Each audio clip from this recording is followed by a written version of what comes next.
আমি তো লাদাখ ঘুরে এসেছি। সেই লাদাখ ভ্রমণের সম্বন্ধে তোমাদের সাথে একটা টোটাল ইন্ট্রোডাকশন করতে চলেছি এই ভিডিওতে।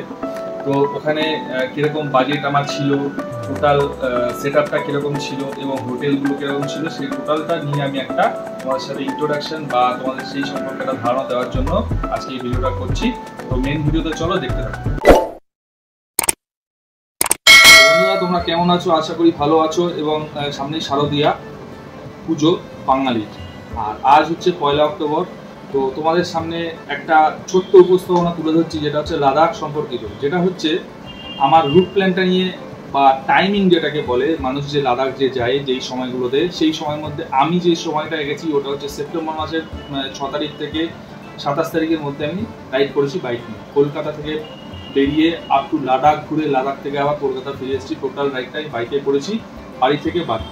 তো এখানে মোটামুটি 2 থেকে 3টে সময়ের মধ্যে আমরা লাদাখ রাইড করতে পারি। যেরকম হচ্ছে অনেকে আছে প্রথম দিকে, মানে যেরকম হলো মে মাসের দিক থেকে, মে মাসের এন্ডিং থেকে লাদাখটা আর কি খুলে যায়, মানে লাদাখ খুলে যায় ইন দ্য সেন্স লাদাখ যাওয়া যায় দুটো সাইড দিয়ে। এক হচ্ছে শ্রীনগর সাইড দিয়ে আমি জজিলা পাস দিয়ে যেতে পারি, আবার হিমাচলের সাইড থেকে আমরা ফিরতে পারি। তো দুটো সাইডের মধ্যে আমি মনে করি সবসময়ের জন্য যাওয়ার যে জায়গাটা, সেই জায়গাটা হচ্ছে আমার শ্রীনগর দিয়ে যাওয়াটাই বেটার। এই কারণে শ্রীনগর দিয়ে গেলে তাড়াতাড়ি একটু যাওয়া যায়, রাস্তা একটুখানি বেশি ভালো, এবং সাথে হচ্ছে রাস্তার যে রাস্তার কোয়ালিটি ইন দ্য সেন্স বরফ থাকলেও বরফের যে জল, বরফ পড়া জলগুলো, সেই জলে রাস্তা ভেঙে যায়। তো সেগুলো তো তোমরা আমার ভিডিওতে অবশ্যই দেখেছো। তো সেই টাইমিংটার কথা যেটা আমি বলতে চাইছি, ওই জুন জুলাই মাসে প্রচণ্ড পরিমাণে বরফ থাকে। জজিলা পাস, তারপর হচ্ছে বাড়াচালা পাস, আর যতগুলো পাস আছে ওখানে প্রতি কটা পাসে ওই সময় টোটালি রাস্তায় বরফ পাওয়া যায়। কাজেই ওই সময়টা একরকম থাকে, গ্রিন ভিউটা পাওয়া যায় না।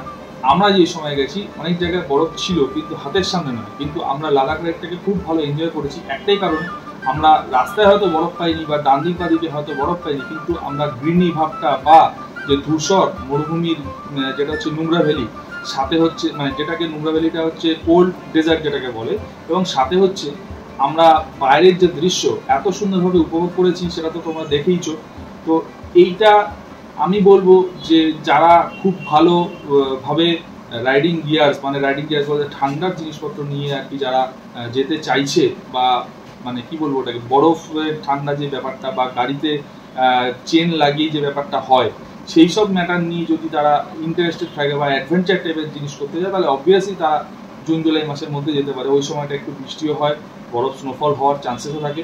অনেকেই গেছে, অনেকের জায়গাতে, অনেকের ভিডিওতে আমি দেখেওছি। তো আমার ভিডিওতে আমি যখন নিজে ওখানে গেছি তখন অন্যরকম ফিলিংস আমার হয়েছে, তো সেগুলোই তোমাদের সাথে শেয়ার করছি। তো ওই সময়টা একরকম আর এই সময়টা হচ্ছে একরকম। এই সময়টা একরকম বলতে গেলে আমরা শ্রীনগরে যেদিনকে ঢুকেছি সেদিনকে মোটামুটি 17 ডিগ্রি থেকে 20 ডিগ্রির মধ্যে তাপমাত্রা ছিল। তোমরা ভিডিওটাতে আমার শ্রীনগরের ভিডিওটা দেখেছো, যখন আমি শ্রীনগর থেকে বেরিয়ে আপ টু কার্গিলের দিকে রাইড করছিলাম। সকালবেলা যখন আমরা বেরিয়েছিলাম, তো তখন ওই শ্রীনগরে আমার গাড়ির লাগেজের সব মানে ব্যাগপত্র বাদ দিয়ে গিয়ে তখন আমার কপাল থেকে ঘাম বেরোচ্ছিল। তো যাই হোক, সেই সময়টা ওখানে একটু ঠান্ডা কম ছিল। তারপর আস্তে আস্তে যখন আমরা উপরের দিকে গেছি আপ টু উমলিংলা অব্দি, খুব ভালো ঠান্ডা পেয়েছি। নিচে যখন আমরা হিমাচল দিয়ে নেমেছি সেই দিকেও ভালো ঠান্ডা পেয়েছি। তো মোটামুটি বলবো যে ওই সময়টা রাইড করলে সব কিছুর দিক থেকে খুব ভালো মতো আর কি যাওয়া যায়। তারপরে আসি তোমাদের সাথে রুট প্ল্যান নিয়ে। তো অনেকে আছে দুটো জায়গা নিয়ে যায়। দুটো জায়গা বলতে এক হচ্ছে হিমাচল দিয়েও যাওয়া যায়, এক হচ্ছে শ্রীনগর দিয়ে যাওয়া যায়। তো আমরা যেখান দিয়ে গেছি হচ্ছে শ্রীনগর দিয়ে গেছি। শ্রীনগর দিয়ে গেছি ফার্স্টে কলকাতা থেকে বেরিয়ে আমরা ঔরঙ্গাবাদে গিয়ে থেকেছি। ঔরঙ্গাবাদ থেকে বেরিয়ে আমরা আগ্রা হয়ে চলে গেছি হচ্ছে পাঠানকোট। পাঠানকোট থেকে সোজা বেরিয়ে আমরা গেছি হলাম শ্রীনগর। তো শ্রীনগরে নাইট স্টে করেছি, সব জায়গাতেই নাইট স্টে করতে করতে গেছি। শ্রীনগরে নাইট স্টে করার পর ওখান থেকে বেরিয়ে আমরা গেছি কার্গিল। কার্গিলে যখন আমরা গিয়ে স্টে করেছি, কার্গিলটা খুব আমাদের সুন্দর লেগেছে। পাশ দিয়ে সুরু নদী চলে গেছে। তো সেই ওটার পাশেই একদম একটা হোমস্টেতে ছিলাম। তো হোমস্টেটাও খুব সুন্দর ছিল। তো কার্গিল থেকে সোজা বেরিয়ে আমরা চলে গেলাম একদম লেতে আমরা 2 দিন স্টে করেছিলাম। তো লেতে যে 2 দিন স্টে করেছিলাম, তার স্টে করার কারণ হচ্ছে লেতে আমরা একদিন স্টে করেছিলাম হচ্ছে পুরো লে শহরটাকে এক্সপ্লোর করার জন্য। তারপরের দিন আমরা স্টে করেছিলাম নিজেরা একটুখানি শ্বাস যাতে সমস্যা না হয় তার জন্য স্টে করেছিলাম। তো যখন ওখানে পারমিট করা হয় তখন ওই পারমিটেই লেখাই থাকে যে 2 দিন ওখানে স্টে করতে হবে। তো যাই হোক, পারমিট সংক্রান্ত ব্যাপারে তোমাদের সাথে একটু পরে জানাচ্ছি সব জিনিসগুলো। তো আমরা যে লেতে 2 দিন স্টে করেছি, 2 দিন স্টে করার পর ওখান থেকে আমরা বেরিয়ে চলে গেছি খারদুংলা পাস হয়ে নিচের দিকে ওই নুব্রা ভ্যালিতে। তো নুব্রা ভ্যালিতে অনেকে স্টে করে, কিন্তু আমরা নুব্রা ভ্যালিতে স্টে করিনি। কারণ হচ্ছে নুব্রা ভ্যালিতে যাওয়ার আগে আমরা গেছিলাম হচ্ছে সিয়াচেন বর্ডার। সিয়াচেন বর্ডার থেকে রিটার্ন আসার সময় আমরা সুমুর বলে একটা জায়গা পড়ে ওইখানে থেকে গেছিলাম, যেহেতু একটু রাত হয়ে গেছিল। কারণ সেপ্টেম্বর মাসের দিকে সব জায়গাতে আস্তে আস্তে দিনের আলোটা তাড়াতাড়ি মানে নিভে যায়, কারণ হচ্ছে ওই সময় শীত আরম্ভ হয়ে যায়। তো ওটা নর্থ সাইড, যেহেতু তাড়াতাড়ি হচ্ছে শীতটা পড়ে যায়। তো যাই হোক, তো সুমুর থেকে আমরা আর এদিকে আসতে পারিনি বলে সুমুরে স্টে করে গেছি। অনেকে সুমুর থেকে আগিয়ে এসে নুব্রাতেও স্টে করতে পারে, নুব্রাতে না স্টে করে নুব্রা থেকে আরও আগিয়ে গিয়ে তুর্তুক বর্ডারে গিয়েও স্টে করে অনেকে, যার যেটা ভালো লাগে। আমরা স্টে করেছিলাম হচ্ছে সুমুরে। তো সুমুর থেকে আমরা বেরিয়ে আবার নুব্রা ভ্যালি গেছিলাম। নুব্রা ভ্যালিতে হচ্ছে ডাবল পূজারা উঠ, তোমরা তো দেখেইছো আমার ভিডিওতে। তো ওইখান থেকে বেরিয়ে আমরা চলে গেছি সোজা প্যাংগং। তো প্যাংগং যাওয়ার আগে তোমাদের একটা কথা বলি, এখানে যে পেট্রোল পাম্প রয়েছে সেই পেট্রোল পাম্পটা হচ্ছে ফার্স্টে পড়বে খালসার। এই খালসার পেট্রোল পাম্পে তোমরা মানে যারা আর কি ফুল ট্যাঙ্ক আর কি করে নিয়ে এক্সট্রা তেল নিয়ে এখান থেকে যায়, আমি বলবো এখান থেকে না নিয়ে এর পরেও আরেকটা পেট্রোল পাম্প আছে, সেটা আমি যখন পেট্রোল পাম্পের হিসাব তোমাদের বলবো তখন সেটা তোমাদেরকে আমি জানিয়ে দেবো, তাতে তোমাদের সুবিধা হবে। কারণ প্যাংগং থেকে প্যাংগংয়ে তোমরা তো অবভিয়াসলি তেল পাবেই না, তার আগে একটা পেট্রোল পাম্প আছে, সেটাই হচ্ছে শেষ পেট্রোল পাম্প। তারপর আবার তোমরা হিমাচলে গিয়ে কেলংয়ে হচ্ছে পেট্রোল পাম্প পাবে। তো তার আগে সবই ডিটেলসটা বলে দেবো। প্যাংগং থেকে মানভিলেজ হয়ে আমরা লোমা বেন্ড হয়ে ওখান থেকে সোজা চলে গেলাম হচ্ছে ওই হানলেতে গিয়ে নাইট স্টে করলাম। যেদিন হানলেতে আমরা থাকলাম, পরের দিন আমরা হচ্ছে হানলে থেকে আমরা উমলিংলা গেলাম। উমলিংলার ভিডিও তোমরাও দেখেছো। উমলিংলা থেকে বেরিয়ে আমরা সোজা চলে আসলাম নিচের দিকে, এসে হানলেতে নাইট স্টে করলাম। তো ওখান থেকে তারপর বেরিয়ে আমরা চলে আসলাম পাংয়ে এসে নাইট স্টে করলাম। পাং থেকে বেরিয়ে আমরা চলে আসলাম মানালি। এইভাবে আমরা নিচের দিকে চলে আসলাম আস্তে আস্তে আস্তে আস্তে। তারপর আমরা আগ্রা হয়ে কলকাতার দিকে চলে আসলাম। তো মোটামুটি এই যে রুটটা দিয়ে, যেটা দিয়ে আমরা নিচে নেমে আসলাম, মানে পাঙ্গের রুটটা দিয়ে, মানে হিমাচল বা মানালির রুটটা দিয়ে, অনেকে আবার এই রুটটা দিয়ে ওপরে উঠে এসে আগে প্রথমে হচ্ছে এই হানলে থেকে উমলিংলা ঘুরে আবার এই প্যাংগংয়ের সাইড থেকে গিয়ে ওইদিকে লে শহরে ঢোকে। তো এইভাবেও যাওয়া যায়।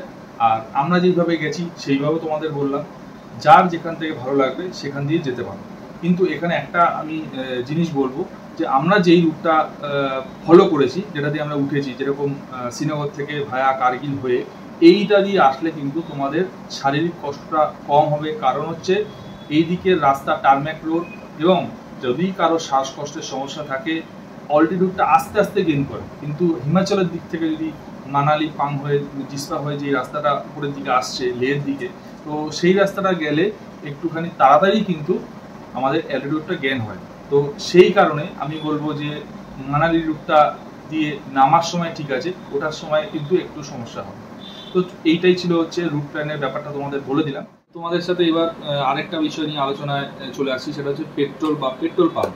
তো মোটামুটি কলকাতা থেকে আপ টু শ্রীনগর বা লে লাদাখ অব্দি কোনো রকম পেট্রোল পাম্পের তো সমস্যা নেই। তোমরা অনেকের ভিডিওতে দেখেছো, আমার ভিডিওতেও দেখেছো, কোনো রকম সমস্যা নেই। এবার পেট্রোলটা নিয়ে যেই সমস্যাটা, সেটা হচ্ছে একমাত্র হয় হচ্ছে প্যাংগং যাওয়ার আগে। প্যাংগংয়ে কোথাও পেট্রোল পাবে না, একমাত্র হানলেতে পেট্রোল পাবে। সেটাও হচ্ছে 150 টাকা করে লিটার ওখানে পেট্রোল পাওয়া যায়, সেটা হচ্ছে ব্ল্যাকে কিনতে পাবে। তো কোথায় কিনতে পাবে সেটা তো ওখানে জিজ্ঞেস করলে ওরা অনেকে বলে দেবে, কারণ আমার পেট্রোল লাগেনি বলে আমি সেই ইনফরমেশনটা তোমাদের কাছে দিচ্ছি না, কারণ ফুল ইনফরমেশন আমি দেবো না। তো এই হচ্ছে প্রথম কথা। দ্বিতীয় কথা হচ্ছে, আমি খালসার যেটা তোমাদের বললাম যে পেট্রোল পাম্পটা রয়েছে, তারপরে একটা যেটা পেট্রোল পাম্প রয়েছে সেটা হচ্ছে থাংসে পেট্রোল পাম্পটা হচ্ছে মানমেরাগ ভিলেজের আগে ওটা রয়েছে। তো তোমাদের রুটেই ওটা পড়বে। থাংসে পেট্রোল পাম্প থেকে পেট্রোলটা ভরে নিলে ওটা প্যাংগং যাওয়ার আগে যেহেতু পড়বে, ওখান থেকে তোমরা ফুল ট্যাঙ্কি হচ্ছে পেট্রোলটা নিয়ে নিতে পারো, সাথে তোমাদের জেরিকেন জার যদি থাকে বা এক্সট্রা যদি কোনো জার ক্যারি করো, তো সেটার মধ্যে তোমরা পুরো তেলটা ক্যারি করে নিতে পারবে। তো আমার যে গাড়ি ছিল সেটা হচ্ছে রয়্যাল এনফিল্ড 350 রিবন ক্লাসিক। তো আমি মোটামুটি 30-32 মতো মাইলেজ পেয়েছি। সেই ক্ষেত্রে আমার এক্সট্রা কোনো ওখানে তেল ভরতে লাগেনি, কারণ আমি যেখানে গেছিলাম সেখান থেকে নামার সময় আমার হচ্ছে মাইলেজটা আমি ভালোই পেয়েছি। আমি মোটামুটি ফুল ট্যাঙ্কি লোড করে ওখান থেকে পুরো হানলে ওপরে উমলিংলা পাস সব কিছু করে নিচে এসে আমরা যখন বাইরের নিচের দিকে পাং হয়ে আমরা মানালির দিকে যখন রাস্তাটায় গেছিলাম, কেলং থেকে আমি হচ্ছে তারপর আবার পেট্রোল ভরেছিলাম।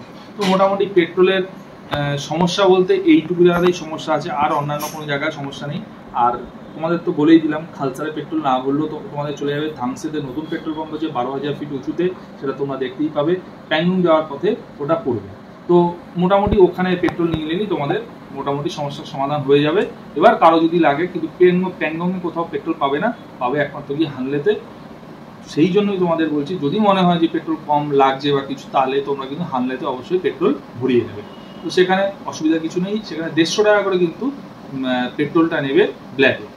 এটাই পেট্রোলের আপডেটটা তোমাদের সাথে শেয়ার করব। তো এবার আসি হচ্ছে আমাদের টোটাল লাদাখ সিরিজের বা লাদাখ ভ্রমণের টোটাল বাজেট আমি সেই মতো প্ল্যানিং করিনি, কারণ হচ্ছে আমার এটা ইনস্ট্যান্ট আর কি লাদাখ যাওয়ার আর কি প্ল্যানটা তৈরি হয়েছে। তো আমরা গেছিলাম হচ্ছে 3 জন। তো 3 জন এই কারণে বলছি, আমি যেখানেই গেছি সেখানেই যে হোটেল নিয়েছি, আমরা হোটেলের অ্যামাউন্টগুলো আমরা 3 জন যেহেতু ভাগ করেছিলাম, তার জন্য আমার একটু হলো চিপে আর কি আমার হোটেলগুলো খরচাটা পড়েছে। এবার বাদ বাকি আমার পেট্রোল, খাওয়া দাওয়া আর হচ্ছে জিনিসপত্র কেনা, এইসব জিনিসগুলো এগুলো তো নিজেদের মধ্যে আর কি, মানে নিজের যা বাজেট থাকে তার মধ্যেই তোমরা কিনবে। তো মেন ব্যাপার হচ্ছে এখানে হোটেল, কারণ হচ্ছে আমরা তো রাত্রিবেলা যে কোনো জায়গায় গেলে নাইট তো আমাদের স্টে করতেই হবে। তো তোমাদের সাথে বা তোমরা যেখানে যাচ্ছ বা যেখানে যেখানে নাইট স্টে করবে, তোমাদের সাথে যদি কেউ এক্সট্রা লোক থাকে, সেই জায়গাতে একটা যদি হোটেলের ডিভাইডেশন হয় অ্যামাউন্টটা, তাহলে তোমাদের পক্ষে সুবিধা হবে। তো সেই ক্ষেত্রে আমার সুবিধা হয়েছে। তো আমি টোটাল যে ট্রিপটা করেছি, ট্রিপটাতে মোটামুটি আমার একার জন্য টোটাল 22 দিনের আমি ট্রিপটা করেছি, মোটামুটি আমার 45,000 টাকার মতো খরচা হয়েছিল। তো সেখানে আমার তেলের খরচা প্রায় 22 থেকে 23,000 টাকা মতো লেগেছিল। এবার বাদ বাকি হচ্ছে খাওয়া দাওয়া, হোটেল, তারপর আনুষঙ্গিক জিনিসপত্র কেনাকাটি সব মিলিয়ে আর কি হয়েছে। তো এর থেকে তোমরা একটু মানে আইডিয়া করতে পারছো যে কীরকম বাজেট হতে পারে। 22-23,000 টাকা তেল এই কারণে বললাম, আমার যেহেতু রয়্যাল এনফিল্ড 350, তো ওটা একটুখানি মাইলেজটা কমই দেয়। কম বলতে হাইওয়েতে গেলে অনেকে বলে 30-35-এর মধ্যে মাইলেজ পায়, আমি 31-32-এর মোটামুটি পেয়েছি। পাহাড়ে মোটামুটি 30-32-এর মধ্যেই আর কি পেয়েছি। তো অ্যাভারেজ আমি এটাই বললাম। তো মোটামুটি এটা একটা আমার কাছে বাজেট, এবং আমি যেটা খরচা করি সেটাই তোমাদের সাথে শেয়ার করলাম। এবার মেন একটা ব্যাপার, যেটা একটা হচ্ছে বলবো, হোটেলগুলোতে যেগুলোতে ছিলাম সেগুলোর যে টাইমিং, যেটা টাইমিং এই কারণে বলছি, যেই সময়টা পিক আপ সিজন, সেই সময়টায় কিন্তু একটুখানি হোটেলের বাজেটটা বেশি থাকে। যেরকম আমি তোমাদের সাথে যে শেয়ার করব, লাদাখে যে আমরা হোটেলটায় ছিলাম মানে লেতে, সেখানে ওরা নিজেরাই বললো যে সিজনে আমরা এই হোটেলের রেট 3250 টাকা করে নেয়, কিন্তু আমরা 3 জনে একটা রুমে ছিলাম, সেখানে আমরা 1000 টাকা করেছিলাম। ওটা লাস্ট অবধি 900 টাকা করে, যেহেতু আমাদের 3 জনের ভাগ, তাই জন্য আমরা 900 টাকা করে পেমেন্ট করেছিলাম। এতটাই কম আমরা রেটে পেয়েছিলাম। তো হোটেল ছিল রেজাংলা মেমোরিয়াল, ভুল বললাম, রেজাংলা হোটেল। তো হোটেলটা তো খুবই সুন্দর, যারা গেছো ওই হোটেলে থেকেছো তারা অবশ্যই জানো। আর আমি যে হোটেলটায় থেকে এসেছি সেটা ভিডিও তো তোমরা দেখেইছো। পরবর্তীতে তোমরা কেউ যদি যাও, ওই সেপ্টেম্বরের দিকে যদি যাও, ওই সময় ওই বাজেটেই আর কি হোটেলটা পাবে। আরও আগে যদি, যেইটা পিক সিজন যেই সময়টা বলে জুন জুলাই মাস বা মেয়ের শেষের দিকে যখন আর কি রাস্তাগুলো খুলে যায়, সেই সময় গেলে কিন্তু এই হোটেলগুলো কিন্তু অনেকটাই বেশি রেঞ্জে তোমাদের কিন্তু মানে খরচা করতে হবে। তো সেই অনুযায়ী তোমাদের কিন্তু বাজেটটা সেট আপ করতে হবে। এবার দুজন যদি তোমরা কেউ যাও কাপেল, তো সেই ক্ষেত্রে ওটা মোটামুটি 80 থেকে 90,000 টাকার কাছাকাছি তোমাদের ধরে যেতে হবে। এবার সেটা এবার কম বেশি যার গাড়ির মাইলেজ যেরকম দেবে তা সেই অনুযায়ী তোমাদের চলতে হবে। তো এটাই ছিল মোটামুটি একটা প্যাকেজের হিসাব। যারা আমার আগের প্রিভিয়াস ভিডিওগুলো দেখোনি বা এই ভিডিওটা শুধু দেখতে পাচ্ছ বা দেখছো, তো বলবো আগের যে ভিডিওগুলো আমার পুরো লাদাখ সিরিজটা, ওটা টোটালটা দেখো। দেখলে তোমরা এই পুরো আমার যে ভ্রমণের কাহিনীর যে ব্যাপারটা, টোটাল যে সেটআপটা এখন তোমাদের বললাম, তো টোটাল জিনিসটা তোমরা বুঝতে পারবে। এবং যারা এই মুহূর্তে সাবস্ক্রাইব করোনি কিন্তু ভিডিওটা দেখছো, আশা করি তোমরা সাবস্ক্রাইব করে দেবে। কারণ হচ্ছে কি একটাই, যে এরপরে আরও সুন্দর সুন্দর ভিডিও আসতে চলেছে, আরও ভালো ভালো তথ্য তোমাদের কাছে দেব, এবং যেখানে যেখানে ঘুরতে যাবো সব জায়গার ভিডিওগুলো তোমাদের কাছে দেখাতে পারবো, এবং তোমরা সেটা দেখে আনন্দ উপভোগ করতে পারবে, সেটাই আমি চাই। তো যারা সাবস্ক্রাইব করেছো তাদের থ্যাংক ইউ, আর যারা সাবস্ক্রাইব করোনি এখন অবধি তারা সাবস্ক্রাইব করে দাও, আমার পাশে থাকো। আশা করছি আরও ভালো ভালো ভিডিও তোমাদের উপহার দিতে পারবো।